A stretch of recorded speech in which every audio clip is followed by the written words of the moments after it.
बोली एक अनमोल है जो कोई बोले जानी। दोस्तों, कबीर दास जी की यह पंक्तियां हमें वाणी के महत्व के बारे में बताती हैं। हमारे शब्द ही हैं जो समाज में हमारी पहचान बनते हैं। इसीलिए कबीर दास जी कहते हैं कि अगर कोई बोली के महत्व को जानता है तो वो ये भी जानता है कि कब क्या बात करनी चाहिए और कैसे बात करनी चाहिए और कब बात नहीं करनी चाहिए। हालांकि कुछ लोग ऐसे भी होते हैं जिनके पास ज्ञान और शब्दों का भंडार तो होता है, लेकिन अपनी बातों को व्यक्त करने में उनको परेशानियों का सामना करना पड़ता है। चाहकर भी कुछ लोग अपनी बातों को सही तरीके से लोगों के सामने नहीं रख पाते। ज्योतिष में इसे वाणी दोष कहा जाता है और कुछ उपाय करके इसे दूर भी किया जा सकता है। नमस्कार दोस्तों, मैं नवीन आपका एस्ट्रो दोस्त स्वागत करता हूं आप सभी का एनबीटी लाइफ में। आज हम आपको जानकारी देंगे कुंडली में मौजूद वाणी दोष के बारे में और साथ ही बताएंगे कुछ ऐसे उपाय जिससे सामाजिक स्तर, करियर, हर क्षेत्र में आपको सुखद परिणाम अपनी वाणी के जरिए मिल सकते हैं। दोस्तों, ज्योतिष शास्त्र के अनुसार कुंडली के द्वितीय भाव को वाणी का भाव कहा जाता है। इस भाव का स्वामी यदि कुंडली में प्रतिकूल अवस्था में है या किसी क्रूर ग्रह जैसे शनि, मंगल, राहु, केतु के साथ विराजमान है या फिर क्रूर ग्रहों की दृष्टि द्वितीय भाव यानी कि वाणी के भाव पर पड़ रही है या वाणी के भाव के स्वामी पर पड़ रही है, तब व्यक्ति को अपनी बातों को व्यक्त करने में परेशानियों का सामना करना पड़ सकता है।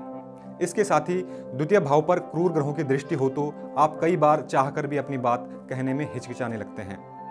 इसके साथ ही बुध की स्थिति कुंडली में कमजोर हो तब भी व्यक्ति शब्दों का जादू बिखेर पाने में परेशानियों का सामना कर सकता है। इसके साथ ही कुंडली का प्रथम भाव यदि क्रूर ग्रहों के प्रभाव में है तो उसके कारण भी अपनी भावनाएं व्यक्त करने में व्यक्ति को दिक्कतें आ सकती हैं। ऐसे लोगों के आत्मविश्वास में भी कमी देखी जाती है। ज्योतिष के अनुसार कुंडली में ग्रहों की ऐसी स्थिति ही वाणी दोष बनाती है। आप भी यदि अपनी वाणी का सही इस्तेमाल नहीं कर पाते, अपनी बातों को रखने में आत्मविश्वास की कमी महसूस करते हैं, तो आपको कुछ उपाय करने चाहिए। वाणी के प्रभाव को बढ़ाने के लिए आपको माता सरस्वती की पूजा आराधना करने से फायदा मिलता है। यदि विद्यार्थी हैं तो अपनी पढ़ने की टेबल पर माता सरस्वती की तस्वीर अवश्य रखें।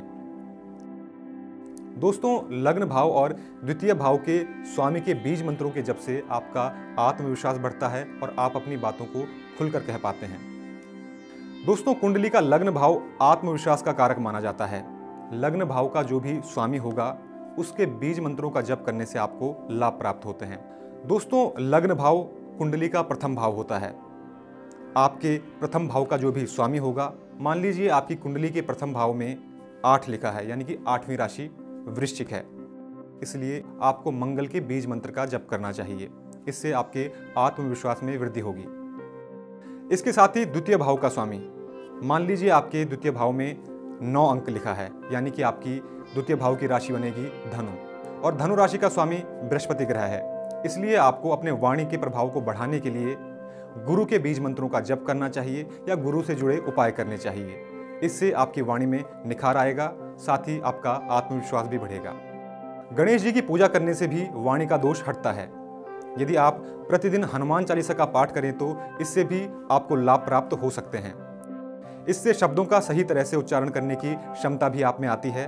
हनुमान चालीसा का पाठ आपको मध्यम आवाज में करना चाहिए, तभी आपको इसका अच्छा लाभ मिलेगा। दुर्गा माता के ब्रह्मचारिणी स्वरूप की पूजा आराधना करने से भी वाणी दोष से मुक्ति मिलती है। जो लोग हकलाते हैं उनके लिए माता ब्रह्मचारिणी की पूजा करना बहुत लाभदायक सिद्ध हो सकता है। इन ज्योतिषीय उपायों के अलावा आपको योग ध्यान का सहारा भी लेना चाहिए। इससे आपके अंदर व्याप्त नकारात्मकता दूर होती है और आप अपनी बातों को खुलकर लोगों के सामने रख पाते हैं। दोस्तों, उम्मीद करता हूं कि आपको हमारे द्वारा दी गई यह जानकारी पसंद आई होगी। ऐसी ही रोचक जानकारियों के लिए चैनल को सब्सक्राइब जरूर करें और देखते रहें एनबीटी लाइव। नमस्कार।